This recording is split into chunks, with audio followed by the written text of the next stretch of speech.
So, boys and girls, modal verb top trumps.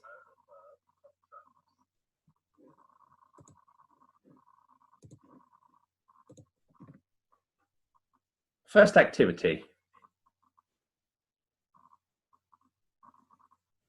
Help, boys and girls.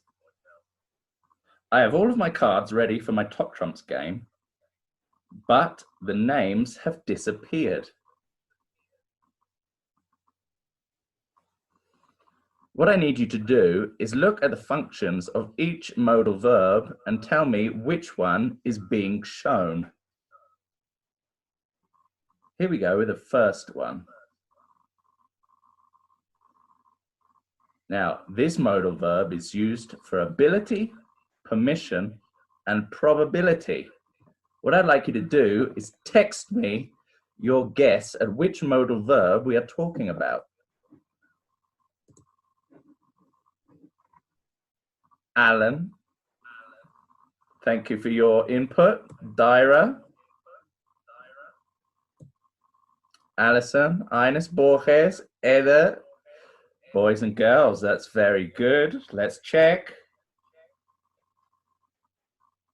Oh, aren't you guys just the cleverest? Well done.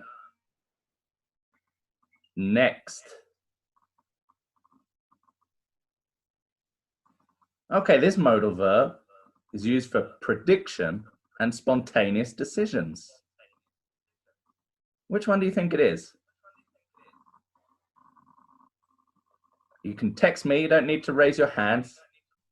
Prediction, spontaneous decisions.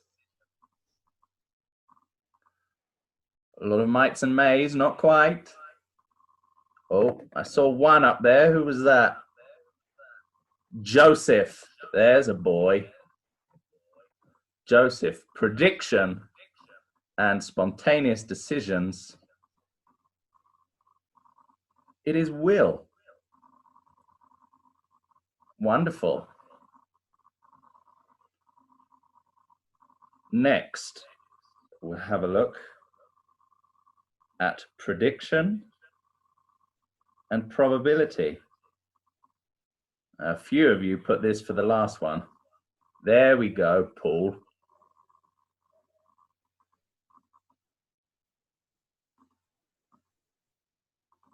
Lots of them coming in correct. That's good news.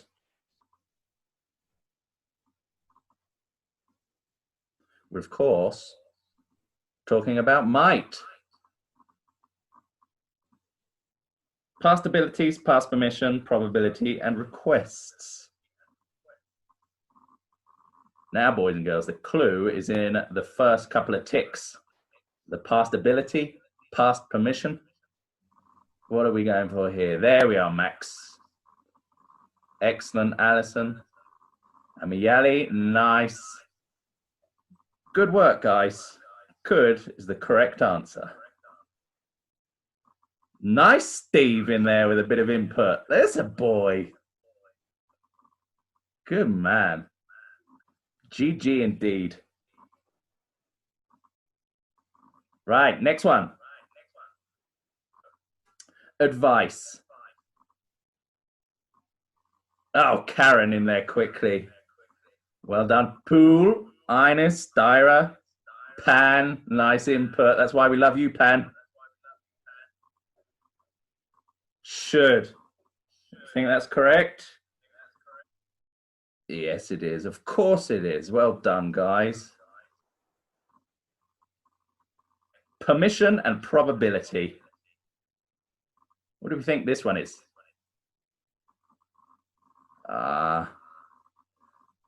You know, we're in this class for a reason. That's perfect work. All of you chucking it in.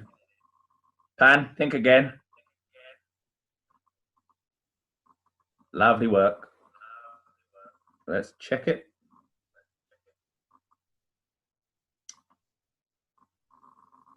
May, well done. Good in there, Bob, chucking it in. Nice participation. Lily, well done.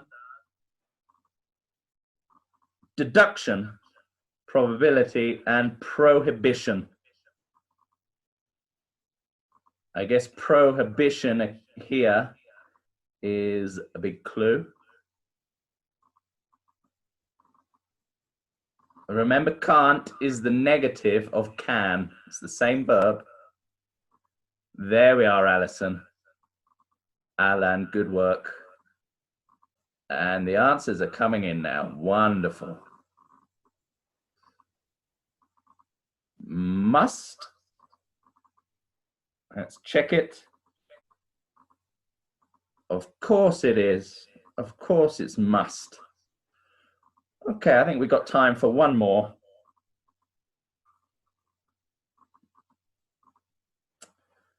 Beautiful, funny, helpful, intelligent, wonderful. I don't know how this got in there, but I think you're getting the correct answer. Well done, Alan, Paul, Anna. Here we come. A few people writing pan, or is it just the same person? I think it's the same person writing pan. Let's check.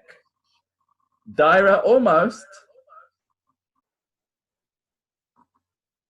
And there's the answer. Of course it is. Of course. No problems then. Well, boys and girls, that was fun, wasn't it? Any questions about the modal verbs? Let's go back to sharing my screen and we will check the agenda for today. And we are back. Online lesson 8. Okay, we have a couple of activities at the start, which are book activities, as we usually do. Max, I have a few books, don't I? Yeah, that's not really part of the class. The reading is the Gezi Park protests. All you have to do is activity 1, 2, and 3 on page 52. It is associated with the language key, which is on page 53. So get those couple of pages done and you'll be ready to attack the Modals of Lost Opportunity worksheet. It sounds a little intimidating, but it's fine. Here is a little presentation that will help you. So functions of the modal verbs. We looked at them earlier: ability, advice, deduction, past ability, past permission, permission, probability, prediction, prohibition, requests, spontaneous decisions. Okay. We've done modal verbs before, so I don't think we have any problems with that, do we? I think we can move on. Hindsight. Okay. The ability to understand an event or situation only after it has happened. We use a couple of prepositions with hindsight. We use with and in. I would say most frequently we use in. In hindsight, it would have been better to wait. Okay, it is only found after an event when you see what the consequences are. A lot of the time, when you make decisions, you don't know what the consequences are going to be. Could have, would have, and should have. These past tense modals are useful for expressing your present feelings about a past decision or other action. They are sometimes called modals of lost opportunities. And Pancho, I believe that's the name of the next Harry Potter book, Harry Potter and the Modals of Lost Opportunities. Excited for that one? Yeah, I am too. Okay, past modals tell us what could have, would have, and should have happened. They are always followed by have and the verb in past participle. Okay, like the present perfect structure. We use have for all the pronouns. We never use has or had to form a past modal. And you'll see at the bottom, there are a few examples. She could have gone to any college she wanted to. I would have gone to the party, but I was tired. He should have told the truth about what he saw. Moving on. Could have. Could have means that something was possible in the past, but it did not happen. I could have gone directly to college, but I decided to travel for a year. Those biscuits nice, are they, Pan? Good. It's breakfast time, really, isn't it? Okay, a popular compliment in English is, I couldn't have said it better myself. When somebody says something that you wholeheartedly agree on, you agree 100% with what they say oh, I couldn't have said it better myself. We also use do in that sentence as well. I couldn't have done it better myself. When somebody does something that you think they've done it just perfectly. Okay, any questions so far? No, we all good? We'll move on. Would have. Now, would have is a little bit more tricky, but we have already done third conditional. Do you remember? We did it at the start of the year in, I think it might have been October. And we had a quick look at it in online lesson 1. So you're fairly experienced with third conditional. We use this structure to show something that you wanted to do in the past, but you could not. For example, I would have called, but there was no phone service. Or I would have loaned you the money, but I didn't have any. Okay, in third conditional, we use would have as the form of the result clause of a past unreal conditional. We've tried these. If I had known they were vegetarians, I would have made a salad. And remember, if you want to put the would section at the front, you just get rid of the comma. Okay, we did that in class. Do you remember? Any of you remember? Juan Luis, you always pay attention. Do you remember third conditional? A lot of yeses. Pan, no. Well, you can revise third conditional in your own time. Alan, yes, yes, yes, good. Alison, big yes, lovely. Lescano, no. Should have means that something did not happen, but we wish it had happened. Or it ought to have happened. For example, I was so worried about you, you should have called. Should have is common in apologies. I should have woken up earlier. Scenario 1. I'm going to get a bit of participation in here. Richard found an expensive looking ring in the school hallway one day. It had no name on it and it was not near anyone's locker.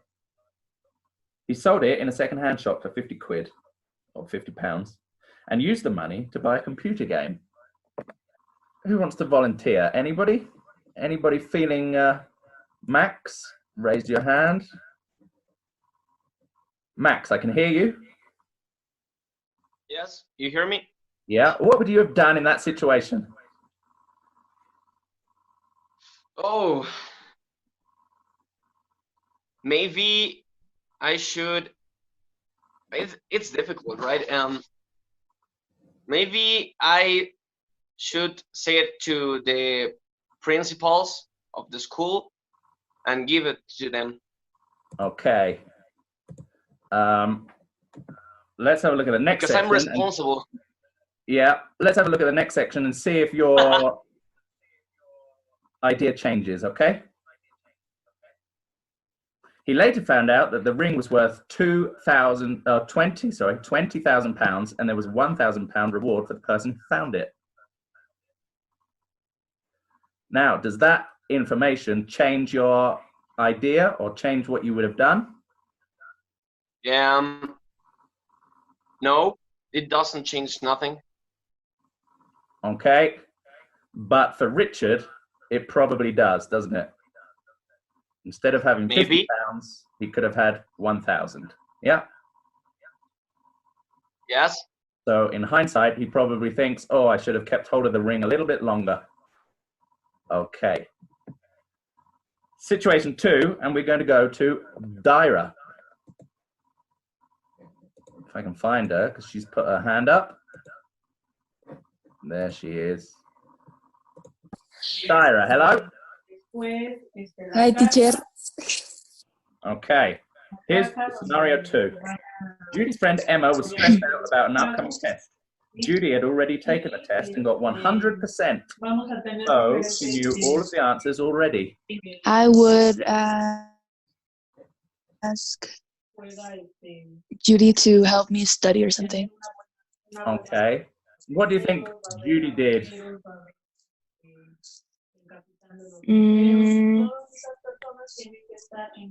I think she helped Emma because she knows what to study, or she knows how to help her and how for Okay. her not to be stressed. Good. That's a nice way of doing it. But what she did, she told Emma all of the answers, and this is what happened. Emma took a piece of paper into the exam with Judy's answers. An invigilator, those are the guys who check the exams or check the students while they do the exams, noticed the piece of paper, and Emma was taken out of the exam. She confessed that Judy had given her the answers, and both exams were cancelled. Elsa, do you think Judy would change her mind about what she did based on what happened afterwards? Yes, because she was affected by Emma in a way. Yeah, she had her exam cancelled as well. Yeah. So that's a shame. Okay, thank you, Elsa. And last scenario we're going to look at is this one. Coach Nelson caught 2 of his star basketball players vandalizing school property. The rules meant they would have to be suspended. If that happened, their team could lose the upcoming semi-finals. Borges, you're a basketball fan. You can answer this one. What would you do there if you were Coach Nelson? What would you do if you were Coach Nelson? In the case of Coach Nelson or the players? Yeah, Coach Nelson. I shouldn't do that. Okay. Thank you, Borges. Because they are good players, no? Uh-huh. Fabian, need help? I think that if I am the coach, I will going to cancel the play or to tell the student to go out the school Okay. suspend them, because I can have a. You would get them out of the school. Okay. The basketball team's not as important as the respect for the school property. Let's read what happens to Coach Nelson. Coach Nelson pretended not to have seen the players vandalizing the school property. The team won the game, but when the directors of the school found the vandalism, they checked the CCTV cameras. There they found the 2 students and the coach. The coach was fired, the boys were suspended, and the basketball team managed to win the final without their 2 star players or their basketball coach.